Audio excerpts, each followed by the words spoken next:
L'or vient d'atteindre un nouvel ATH à plus de 5 000 $. L'argent, lui, a atteint un ATH récemment à plus de 100 $. Donc la question qu'on se pose, c'est jusqu'où ça va aller? Est-ce que c'est le moment de se positionner? Et ben, qui pourrait être le prochain finalement? Parce que bon, ben, les cryptos, c'est un peu calme. Je pense qu'on n'est pas loin d'un bear market actuellement. Du coup, je me suis posé la question, comment investir sur l'or et sur l'argent et sur tout autre métaux précieux sur la blockchain et les utiliser en DeFi pour obtenir du rendement supplémentaire. Du coup, c'est pour ça que je fais cette vidéo. J'ai trouvé pas mal de petits sujets intéressants. Donc, on va pas voir tout ce qui est possible de faire. Je vais mettre en description pas mal de stratégies que j'ai trouvées. Mais sinon, ça va faire une vidéo beaucoup trop longue. Donc, bah, on va résumer ça rapidement. Et puis voilà. Du coup, je vais vous présenter quelques projets pertinents pour acheter de l'or ou des métaux précieux via les blockchains différentes. Ensuite, on va voir tout ce qui est possible de faire en DeFi avec, donc tout ce qui va être pool, lending, etc. Et il y a même des choses un peu assez pertinentes qui sont vraiment intéressantes. On va voir quelques subtilités en plus qui peuvent être pertinentes suivant ton portefeuille. Et à la fin, je te donnerai un peu ma stratégie et ma vision sur 2026 pour les métaux précieux. Du coup, on va attaquer direct. On va se faire un petit rappel rapidement. On va parler de 5 métaux aujourd'hui, donc ça va être l'or, l'argent, le palladium, le platine et le cuivre. C'est les 5 principaux, il y a rien d'ultra original. Mais donc, on va essayer de classer ça par rapport à leur utilité. Donc, bah, déjà, l'or, forcément, c'est une réserve de valeur. Ça va être une protection contre l'inflation et contre les risques géopolitiques. Donc, forcément, en ce moment, c'est pour ça qu'il explose et que les marchés baissent un peu parce qu'on est dans une incertitude complète. Donc, forcément, l'or continue d'augmenter. D'ailleurs, petit fun fact par rapport à l'or. Il faut savoir que l'or n'est pas terrien. Il a été bombardé sur la planète pendant des milliards d'années via les météorites qui tombaient sur la planète. Et du coup, bah, c'est un métal extraterrestre, tu vois, il vient pas de la Terre. Bon, c'est marrant. Ensuite, on va avoir l'argent. Donc là, il va servir de monnaie, un petit peu de réserve de valeur, mais beaucoup moins. Il est beaucoup plus dur quand même à extraire. Donc, ce qui fait que, oui, on s'en sert surtout pour l'industrie, donc tout ce qui va être électronique, photovoltaïque, donc c'est en plein dans la, dans la narrative IA et transition écologique, pour tout ce qui est voltaïque, éolienne, ce genre de choses. Il faut savoir qu'il est super dur et super long à extraire, donc la demande est constamment plus forte que l'offre, ce qui explique aujourd'hui sa valorisation et ce qui prouve aussi que bah, sur 2026, ça va être encore le cas. Donc, il va être encore ultra valorisé. Surtout, bah, vu les projets qui sont en cours, moi, je mise, bon, on en parlera à la fin, mais je mise beaucoup sur l'argent encore, sur cette année. Malgré qu'il a pris en un an plus 125%, quelque chose comme ça. Ensuite, on va avoir le platine. Donc là, on va s'en servir surtout en bijouterie, pour les pots catalytiques diesel, pour limiter l'impact écologique. Ça aide à filtrer les particules. Donc ça, c'est la partie automobile et industrielle, même si c'est pas énorme. Et du coup, il faut miser, si tu investis sur platine à ce niveau-là, c'est que tu mises sur la fin des voitures électriques et plus que le thermique revienne. Finalement, c'est un peu ce ratio que tu dois faire. Mais on s'en sert également pour tout ce qui va être hydrogène. Donc là, ça va être super pertinent. Je suis pas un spécialiste, donc je vais pas pouvoir t'expliquer. Je fais quelques recherches, si ça t'intéresse, je pourrais en faire une vidéo un peu plus précise. Mais ça va être tout ce qui va être hydrogène, traitement d'hydrogène, pour les piles à hydrogène, ce genre de choses. Ensuite, on a le palladium. Donc là, c'est essentiellement pour les pots catalytiques. C'est pour ça qu'il a été valorisé un peu. Là, c'est un peu plus compliqué. Moi, celui-ci, je le mettrai un petit peu de côté parce que bah, c'est essentiellement lié au secteur automobile et en plus au moteur thermique. Donc, il y a quand même certaines limites, on va dire. Ah oui, ce que j'ai pas dit par rapport au platine ou au palladium, c'est qu'ils sont 15 à 20 fois plus rares que l'or. Donc, finalement, c'est aussi pour ça que c'est ultra valorisé. C'est super rare sur la planète. Donc, bah forcément, il y a une valorisation conséquente par rapport à ça. Et ensuite, on va avoir le cuivre. Donc, lui, il est beaucoup moins rare, mais il y a une énorme demande et il est très difficile et très long à extraire et à traiter. Donc c'est aussi pour ça qu'il est très valorisé. Et donc le cuivre, forcément, c'est un excellent conducteur. Donc on va s'en servir énormément pour tout ce qui va être électronique. Et un peu comme l'argent, la demande est beaucoup trop forte par rapport à l'offre. Donc pour moi, ça va être un sujet vraiment sur 2026, le cuivre. Et assez rapidement d'ailleurs, on va vite s'en rendre compte, je pense. OK, donc maintenant qu'on a fait le tour de ces 5 métaux, on va voir comment s'en procurer.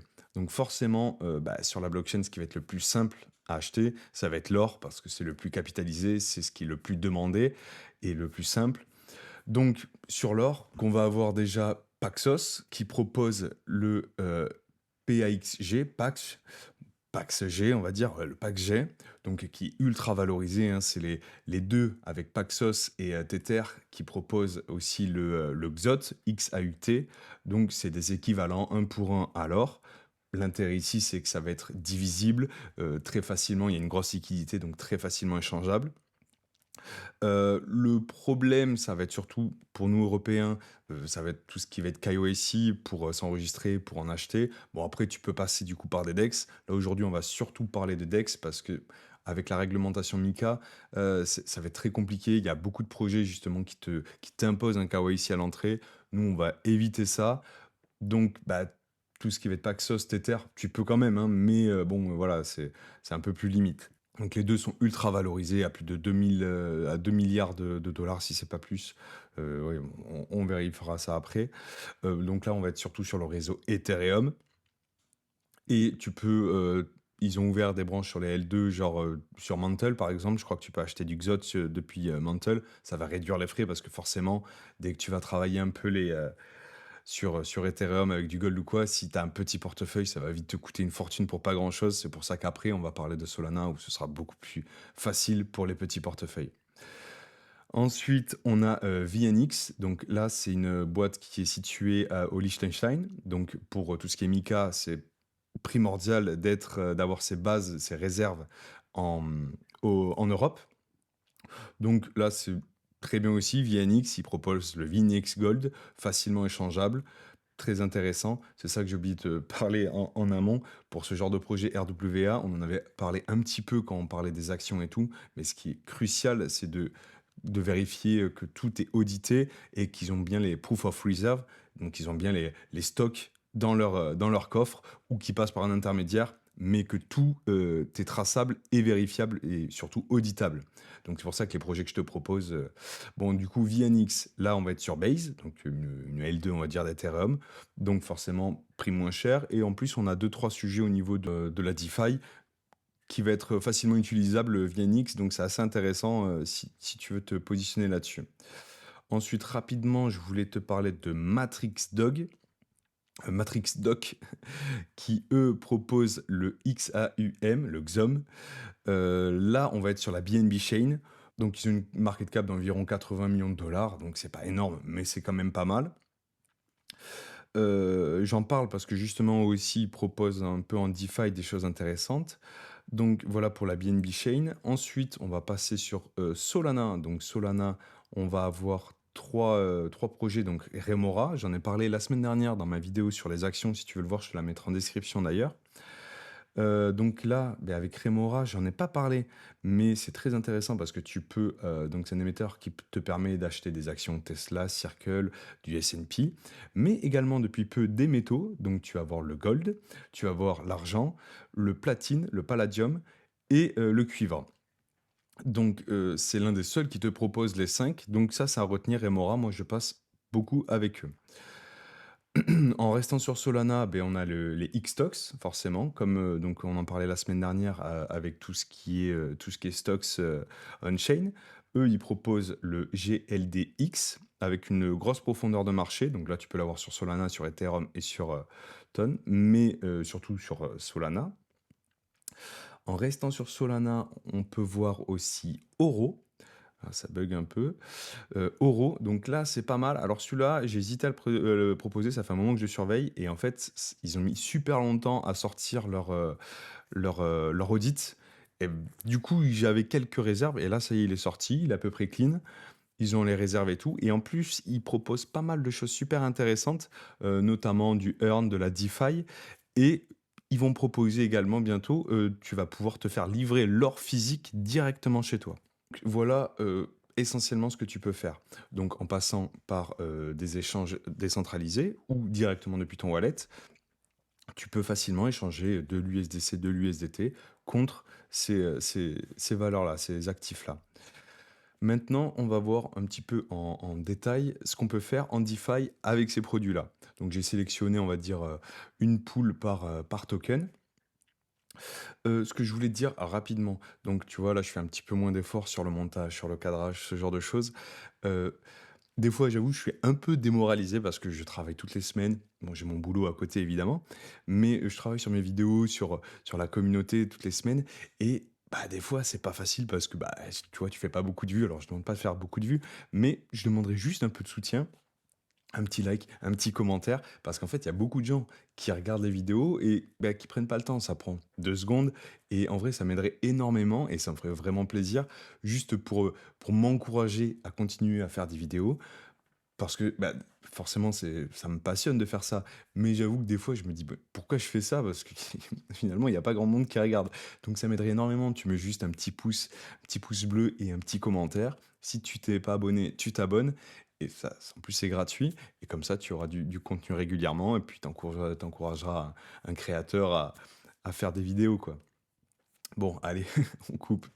En tout cas, du coup, pour résumer, on a, le PAXG, de Paxos, on a le XAUT de Tether, le VNX de VNX Gold, on a le XOM de MatrixDoc et le Gold Air de Remora, le Gold X de Xtox et le Gold de Oro. On peut aussi parler d'argent, du coup, au niveau de l'argent, il y a Tether qui nous propose également de s'exposer à l'argent, mais du coup, ben, essentiellement, là, on aura Remora qui va nous proposer simplement d'acheter un token un pour un. Donc, tu vois, il y a pas énorme pour l'instant, tu vois, en, en supply, en custodial, mais au moins pour commencer à s'exposer, c'est pas trop mal. Alors, en DeFi, ce qu'on va pouvoir faire, Oro, avec le gold. Faut savoir que sur Oro, tu peux farmer un airdrop en même temps. Tu peux gagner des nuggets, je crois que c'est un truc comme ça. Et donc, tu vas avoir un classement et potentiellement une libération de token prochainement. Mais quand tu as ton gold, tu peux le earn et gagner 3-4% d'API dessus, sans risque. C'est assez c'est safe. Donc, tu valides sur un mois, 6 mois ou 12 mois et tu as 3-4% sur ton or. Franchement, c'est pas mal. Sans trop te casser la tête, tu chopes 4% sur ton or, c'est très très bien. Et après, donc en DeFi, qu'est-ce qu'il te propose? Donc là, on va passer par des pools, et c'est des pools de Meteora que j'ai noté. Donc tu peux passer directement par leur application, mais je te montrerai tout à l'heure comment passer par la pool de Meteora directement. Il faut savoir que les frais générés donc en DeFi, forcément, tu récupères les frais de transaction pour les gens qui swappent entre le Gold et l'USDC.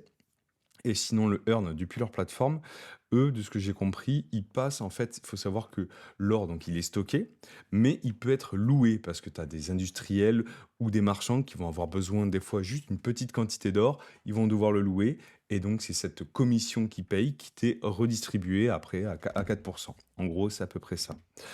Ensuite, on va avoir Radium, une pool, je te mettrai tout en description. Je vais aller assez vite parce que c'est pas forcément super intéressant. On va avoir une pool que je trouvais cool parce que là, donc, c'est une pool Gold GLDX. Donc, c'est en gros deux, euh, deux tokens backés qui représentent de l'or. Donc, bah, t'as pas tu peux avoir des DPEG, mais tu peux pas avoir d'impermanent loss parce que les deux valent la même chose. Donc ça, c'est quand même super intéressant. Et tu peux monter à des frais assez intéressants si tu choisis le bon pourcentage. Tu peux avoir 11% d'APR. Donc, c'est pas mal, hein, franchement. Donc, faut sélectionner. Donc là, je suis à plus ou moins 1%. À plus ou moins 5%, on descend forcément. Plus on augmente la fourchette, forcément, plus on descend en frais.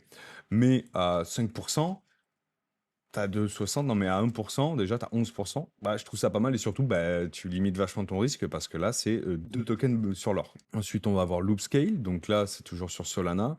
Donc là, c'est quand même un peu plus risqué. C'est pour finalement acheter de l'or à levier. En gros, toi, tu déposes ton or, tu choisis ton levier et ta date, la date de fixation. Et en fonction en fait, eux, quand tu vas le poser, ils vont emprunter, ça se fait en automatique, mais ils vont emprunter de l'USDC ils vont racheter de l'or autant de fois, en fait, par rapport au levier que tu as mis et du coup, ça te donne une exposition supplémentaire à levier, fois, par exemple, ici, 2,1 et un levier fois 2,1 sur l'or. Alors évidemment, donc tu as un API, négatif, donc tu mises sur le fait que, bah, l'or va monter plus que moins 0,1 ou moins 1 suivant l'API du moment. Je sais pas si tu vois ce que je veux dire? Ça, c'est quand même assez risqué parce qu'en plus, tu as un petit risque de liquidation quand même qu'il faut prendre en compte. AAVE, donc j'ai trouvé juste, une sorte de pool. Enfin, c'est pas un pool, c'est du lending, mais je sais pas, c'est un peu voilà, de la supply, mais c'est un peu chelou, donc ça, je te le mettrai pas. Camino, j'ai rien trouvé d'intéressant. Là, je voulais te parler de Alloy by Tether rapidement. Donc là, c'est pour faire une sorte de lending borrowing d'USDT via ton or. Alors par exemple, là, pour celui-là, tu vas devoir passer par un KYC, donc tu vas devoir t'enregistrer pour le faire. Mais disons que tu as du XAUT, donc du XOT, de l'or chez Tether, tu peux le poser en collatéral et emprunter jusqu'à 75% de cette valeur-là en AUSDT, donc qui est un stablecoin synthétique, et après, bah, avec ça, tu peux faire ce que tu veux, soit l'utiliser en DeFi, soit racheter de l'or pour t'exposer toi-même. Enfin, ça te permet en fait simplement voilà, de mint un stablecoin en gardant ton exposition à l'or. Après, forcément, il faudra le rembourser, tu vois. Mais tu mises sur le fait que l'or continue à monter. S'il baisse, forcément, tu seras perdant. Tac. Carotte. Je voulais te parler de carotte qui est très intéressant. Très risqué évidemment, mais très intéressant parce que donc j'en avais parlé rapidement de ce modèle-là quand je parlais de ILO, avec l'exposition en levier x3 sans liquidation. Et ben, Défi Carotte, eux, ils proposent exactement la même chose. En fait, tu peux t'exposer, à levier sur certains actifs sans risque de liquidation. Et donc, ben, tu as des leviers de x2, tu vois, sur l'or, là, tu as x2,85 sur le gold. Donc ça, c'est le gold dont on parlait tout à l'heure de Oro. Donc, bah, si tu es vraiment bullish sur l'or, bah, tu peux t'exposer à x2, presque x3 sur l'or en passant par là. Donc, tu vas récupérer un token qui s'appelle le Turbo Gold et qui va répliquer le fois 2,85 le prix de l'or. Alors, par contre, attention, à la baisse, bah, tu prends encore plus. Donc, tu prends la même chose à la baisse. Donc, il faut vraiment calculer. Par exemple, là, on est juste après un ATH. Pour faire ça, moi, j'attendrais une petite correction de 5-10% et t'en prends un peu à côté, tu vois, tu fais pas que ça, mais t'en prends juste un peu à côté et bah, ça peut être vraiment cool. Et donc, tu vois, bah, ils proposent Turbo Sol, Turbo Wet, Turbo BTC à x3,3. Donc, actuellement, je pense que ça peut être très intéressant. Turbo ZEC aussi et Turbo Or. Ça, c'est un projet qui fait une sorte de mining sur Solana. C'est assez intéressant, c'est un peu clivant. Peut-être que j'en ferai une vidéo parce que ça peut être pas mal. Bon, voilà pour Carotte, enfin pour Défi Carotte, si tu veux t'exposer à levier. Kinza, alors Kinza, j'en parle rapidement. Bon, il y a un petit airdrop en cours. Tu peux t'exposer alors via la BNB Chain ou sur Ethereum, Mantle, Monad. T'as une TVL de un peu moins de 10 millions. C'est un petit projet. C'est pas mal, mais bon, j'irai pas forcément là-dessus. Honnêtement, je voulais en parler rapidement parce que tu peux déposer ton XAUM de MatrixDoc, dont j'ai parlé tout à l'heure. Tu peux le poser, donc tu peux farmer le airdrop et gagner jusqu'à 4,6% d'API sur ton gold. Donc c'est super intéressant. Mais je sais pas, ce projet, c'est pas que j'ai rien trouvé dessus, mais je le trouve un peu flou, on va dire. Donc, si tu le fais, c'est avec une toute petite partie de ton capital. Et donc, tu peux emprunter de l'USDC ou de l'USDT direct à 1,57% d'API. Donc, franchement, c'est vraiment pas grand-chose parce qu'ils sont au début, à mon avis, ils cherchent encore des clients. Donc là, tu as moyen de faire une ou deux boucles assez intéressantes sur ce type de projet. Ensuite, on va parler d'aérodrome. Donc là, aérodrome, on est sur Base. Donc là, ça sera pour le VNX, donc j'ai parlé tout à l'heure. Et donc, tu as une pool intéressante USDC VNX et tu peux choper du gros rendement.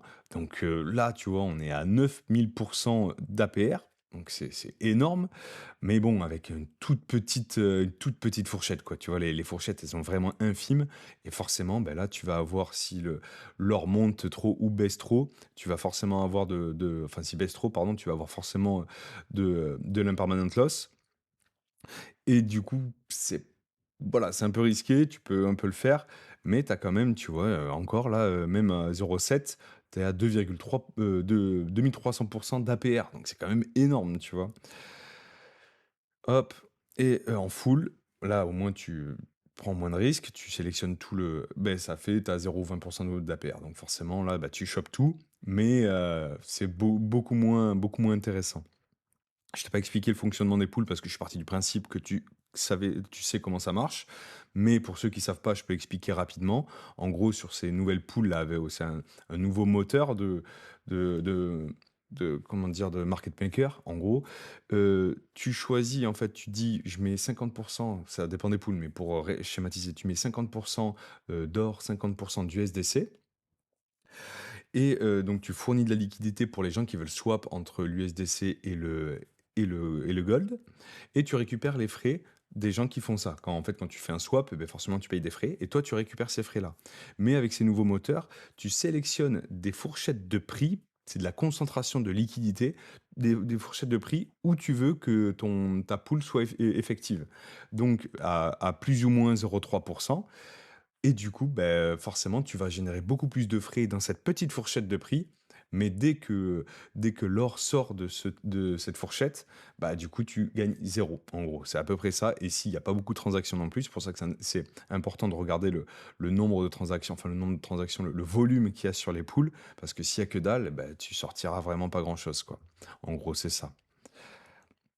Et ensuite, je voulais parler de Curve. Donc, Curve te propose aussi une pool intéressante entre le XAUT et le PAXG. Donc, tu n'as pas énormément de, de pourcentage de gain, mais c'est un truc sans risque, ou au moins, t'as pas d'impermanent loss, et voilà, tu peux générer un peu de frais grâce à ça. Donc là, j'ai noté Kinesis, donc Kinesis qui est intéressante aussi, donc qui te permettent, eux, de te positionner sur l'or et l'argent. Mais on va avoir aussi leur token qui permet de générer des frais supplémentaires grâce aux frais de trading sur la plateforme et tout, en restant exposé à l'or. Donc ça, c'est à checker de plus près. Et le dernier Meteora, donc là, on est sur le Gold USDC, donc une pool classique Gold USDC. Il y a pas mal de TVL dessus. Je pense qu'il y a pas mal de volume.